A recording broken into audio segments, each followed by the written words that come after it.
Across the rolling hills of Western Victoria stands a vast complex of weathered bluestone buildings that has remained largely silent for decades, known today as Aradale.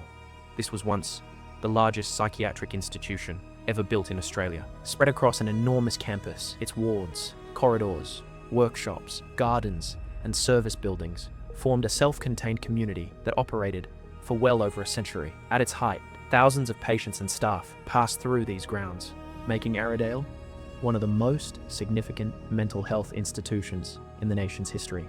Today, however, the atmosphere is very different.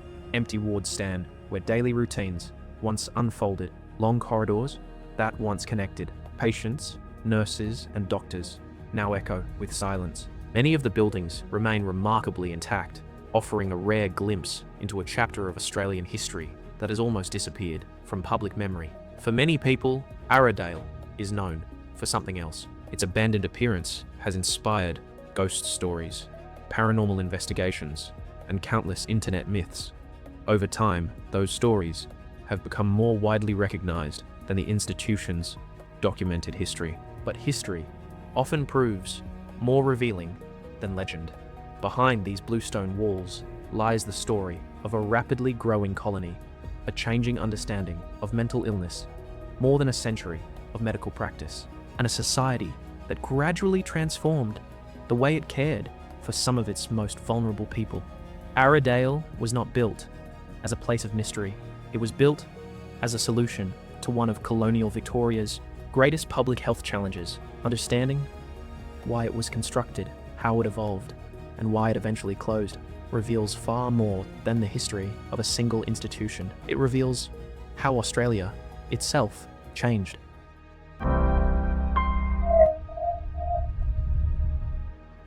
To understand why Aradale became one of the country's most significant abandoned institutions, we must first return to the extraordinary events that transformed colonial Victoria during the 19th century.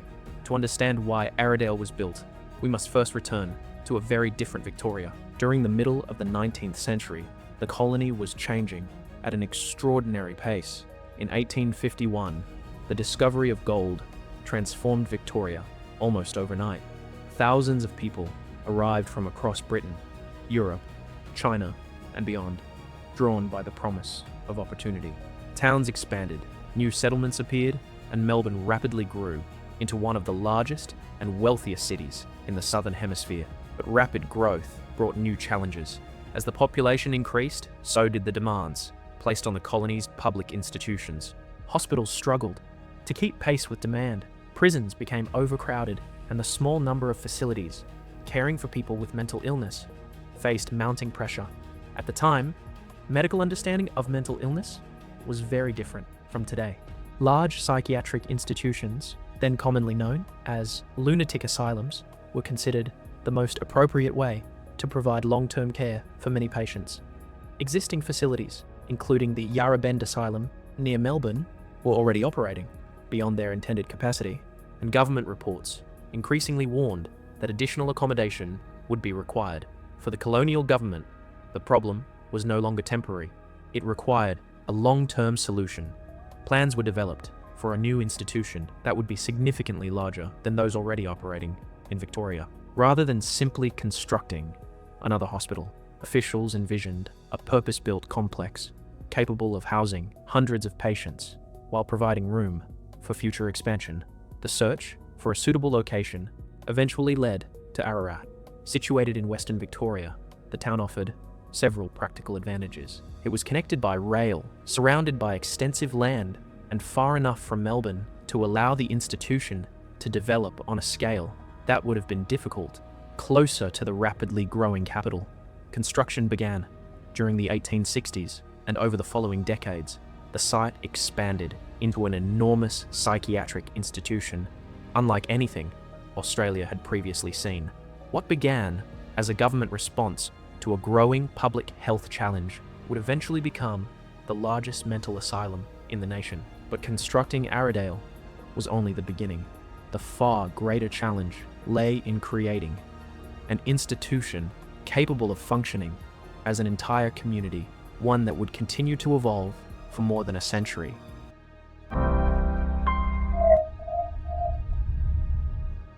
Once the decision to build a new psychiatric institution had been made, the Victorian government embarked on one of the most ambitious public works projects of its time. Construction began during the early 1860s on a broad hillside overlooking the growing township of Ararat. From the outset, the vision extended far beyond a single hospital building. Officials planned an institution that could operate as a self-contained community capable of expanding alongside the colony's future needs. The earlier structures were built from locally quarried bluestone, a material chosen for its strength, durability, and availability. Those same walls still dominate the landscape today, preserving one of Australia's most substantial collections of 19th century institutional architecture. But Aradale was never intended to remain a small facility. As Victoria's population continued to grow, so did the institution itself.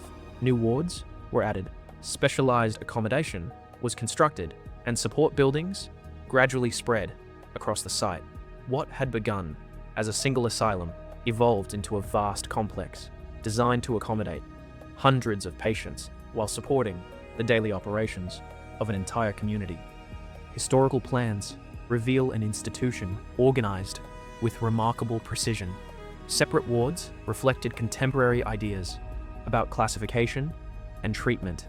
Administrative offices coordinated daily operations, while kitchens, laundries, workshops, stores, and maintenance facilities ensured that much of the institution could function independently.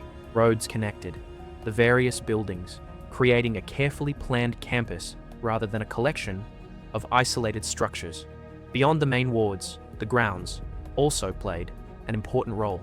Gardens, farmland, and open spaces were incorporated into the design, providing food for the institution while supporting occupational activities that were widely regarded as part of therapeutic care during the 19th century. The surrounding landscape was not simply decorative, it formed part of the institution's everyday operation. By the late 19th century, Aradale had become far more than a hospital. It had developed into one of Australia's largest psychiatric institutions, a place where healthcare, administration, agriculture, engineering, and domestic services operated together within a single, carefully managed environment. Its impressive scale reflected the confidence of an era that believed large institutions represented the future of mental health care. Yet buildings alone cannot explain Aradale's history. To understand the institution, we must look beyond its architecture to the thousands of patients, nurses, doctors, attendants, and workers whose lives shaped these bluestone corridors for more than a century.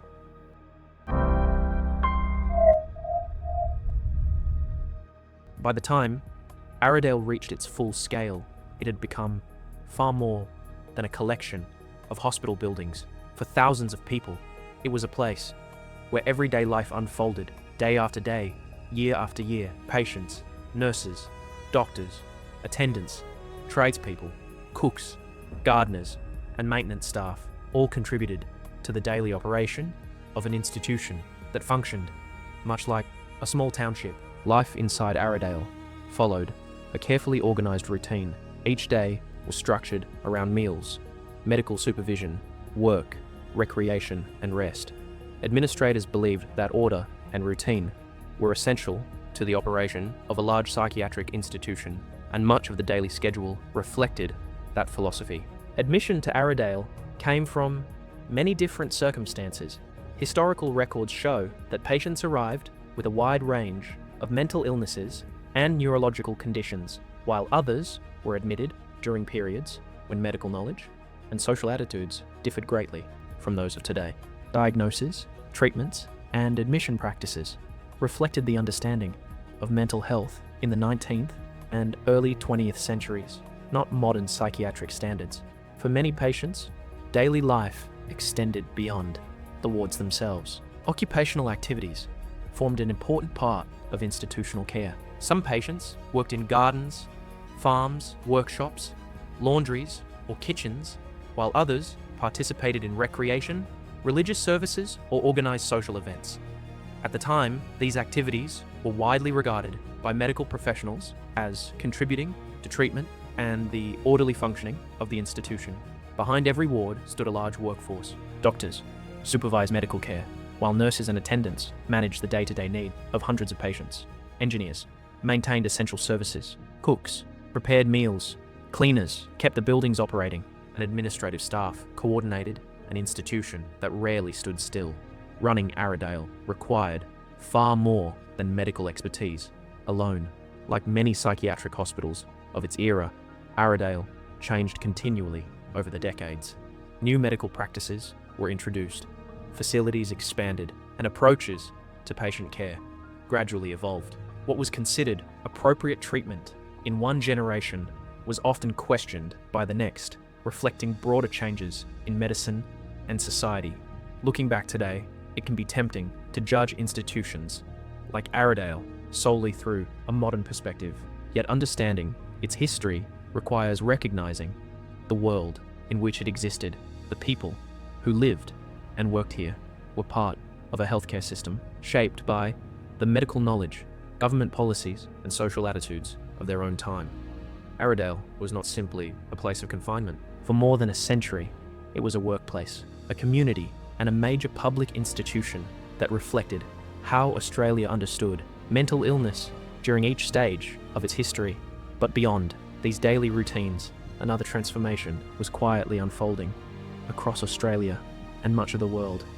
Psychiatric medicine itself was beginning to change, and those changes would eventually reshape institutions like Aradale forever.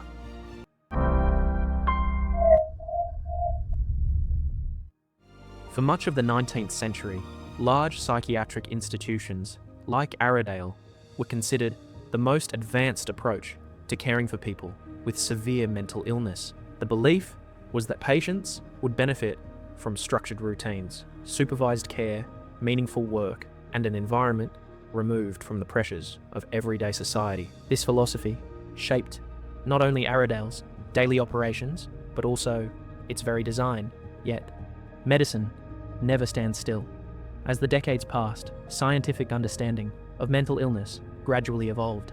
New research challenged long-held assumptions, while doctors began searching for more effective ways to diagnose and treat psychiatric conditions. During the late 19th and early 20th centuries, a variety of treatments were introduced into psychiatric hospitals around the world. Some focused on structured routines and occupational activities. Others included hydrotherapy and later forms of physical treatment that reflected the medical thinking of their time. Historical records show that these methods were introduced with the intention of improving patient care, even though many would later be reassessed as psychiatric knowledge advanced.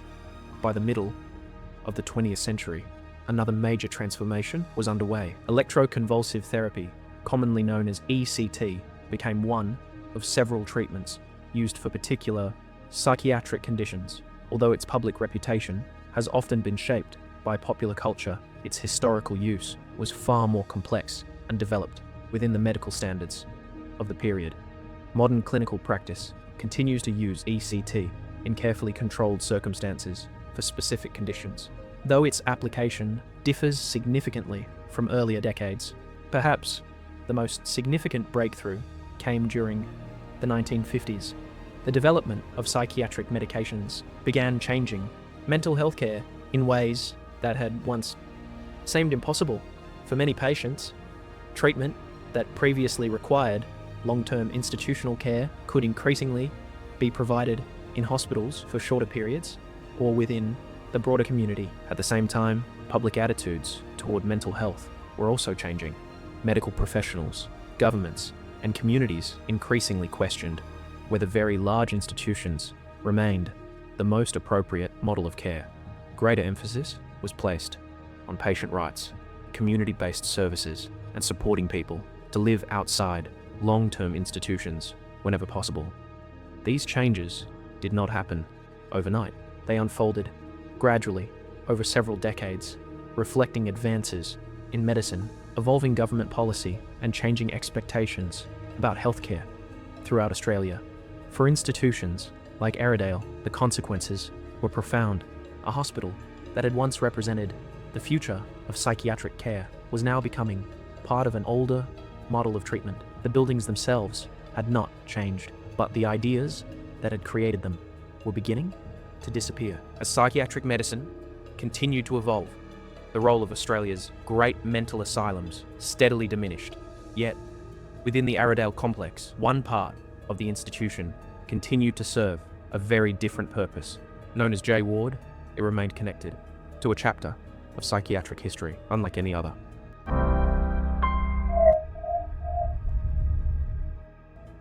While psychiatric medicine was changing across Australia, one section of the Aradale complex continued to fulfill a very different role.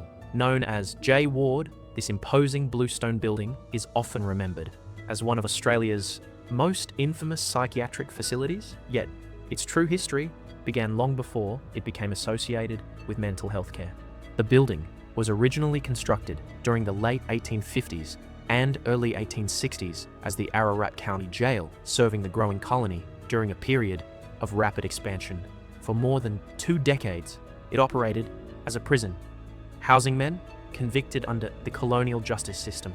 By the 1880s, however, the needs of Victoria's public institutions had begun to change. In 1887, the former jail was converted into J Ward, becoming a secure facility for male patients who had been found unfit to stand trial, not guilty because of mental impairment under the legal standards of the time, or who required psychiatric treatment within a maximum security environment. Importantly, J Ward was not an independent asylum. Historical records show that it operated as part of the wider Ararat Mental Hospital, later known as Aradale. While its security arrangements differed from the main institution, it remained administratively connected to the same psychiatric system. Life inside J Ward reflected the unique challenges of forensic psychiatric care. Medical staff were required to balance treatment with security, while patients lived under conditions that differed significantly from those found elsewhere within the institution. The building's prison origins influenced its layout, creating an environment that combined elements of correctional architecture with psychiatric care. For more than a century, J Ward remained one of Victoria's principal facilities for male forensic psychiatric patients. As Australia's mental health system continued to evolve, however, specialist forensic services also began to modernise. New approaches placed greater emphasis on purpose-built, secure hospitals designed specifically for contemporary psychiatric treatment. In 1991, J Ward closed its doors.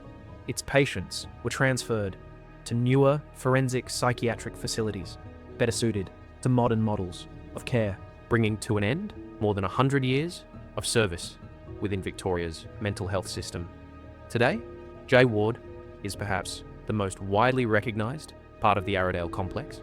Ghost tours, television programs, and paranormal investigations have made the building famous far beyond Western Victoria.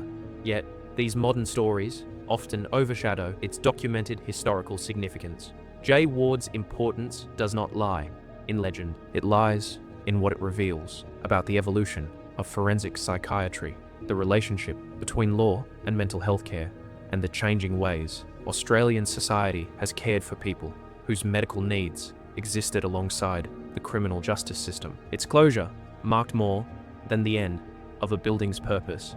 It reflected the continuing transformation of mental health care across Australia, a transformation that would soon bring the era of institutions like Aradale itself to a close.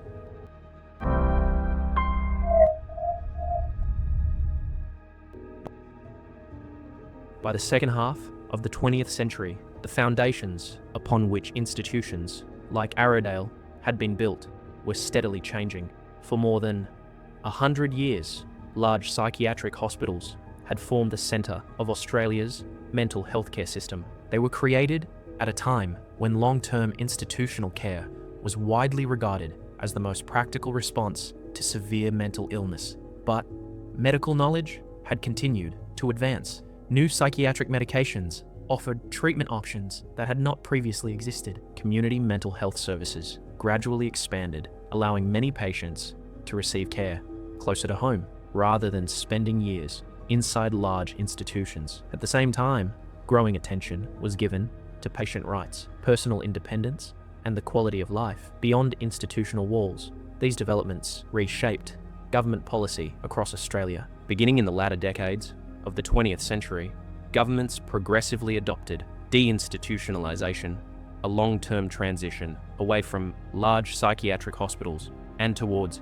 community-based mental health care. The process unfolded over many years and reflected both advances in medicine and changing ideas about how mental health services should be delivered. For Aradale, the consequences were profound. Patient numbers gradually declined, wards closed, and sections of the once busy institution fell silent. Buildings that had been designed to support hundreds of residents no longer served the same purpose in a healthcare system that had fundamentally changed. The transformation extended beyond the main hospital. In 1991, J Ward closed after more than a century of forensic psychiatric service, with patients transferred to modern secure psychiatric facilities specifically designed for contemporary treatment. It marked another sign that Victoria's mental health system had entered a new era. Only a few years later, Aradale itself reached the end of its operational life. In 1994, after more than 130 years of service, the institution officially closed. The remaining patients had been relocated, clinical services transferred, and one of Australia's largest psychiatric hospitals ceased operating as a place of medical care. The closure did not happen because the buildings had suddenly become unusable, nor was it the result of a single decision. It was the outcome of decades of medical progress, government reform, and changing public expectations about how mental health care should be delivered. In many ways, Aradale had fulfilled the purpose for which it was originally created. The world around it had simply changed. What had once represented the future of psychiatric care had become part of Australia's medical history. Its wards fell quiet, its corridors emptied. Yet the story of Aradale was far from over. As the institution entered a new chapter, Australians were left with an important question: how should a place like this be remembered?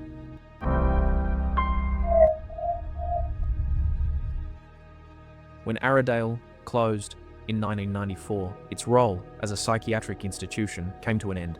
Its history, however, was only entering a new chapter. Across the sprawling campus, hundreds of bluestone buildings, mature trees, stone walls, and historic roads remained, much as they had for generations. Together, they formed one of Australia's most complete surviving 19th century psychiatric landscapes, a place that preserves not only remarkable architecture, but also the evolution of public healthcare over more than a century. Recognizing this significance, much of the site has been protected for its heritage value. Today, Aradale stands as an important reminder of a period when large institutions formed the foundation of mental health care throughout Victoria. Its buildings offer historians, architects, and visitors a rare opportunity to understand how these complex communities were designed, operated, and eventually transformed. Yet, public memory has often taken a different direction.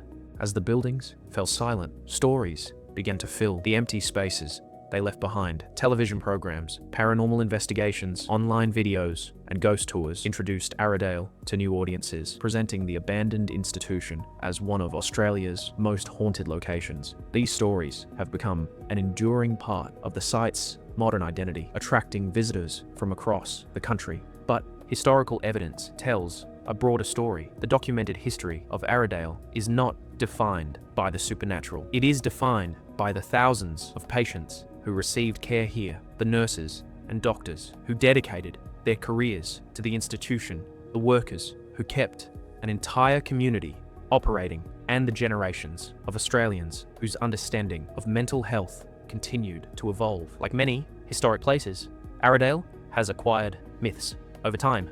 Some are based on fragments of real events. Others have grown through repetition, popular culture, or the natural fascination that abandoned buildings often inspire. Distinguishing between documented history and modern folklore does not diminish the site's importance. If anything, it makes Aradale even more remarkable. Its true significance lies not in stories that cannot be verified, but in the extraordinary historical record preserved within its buildings, photographs, government archives, and institutional documents. Today, visitors may arrive searching for mystery, but many leave with something far more valuable, an understanding that these quiet blue stone walls witnessed more than a century of Australian medical, social, and institutional history, and that history deserves to be remembered on its own terms.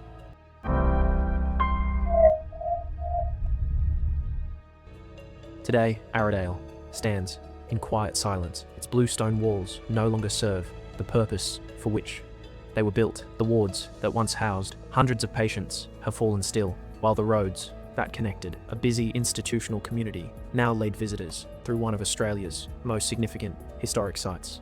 Within these buildings survives the record of more than a century of Australian history.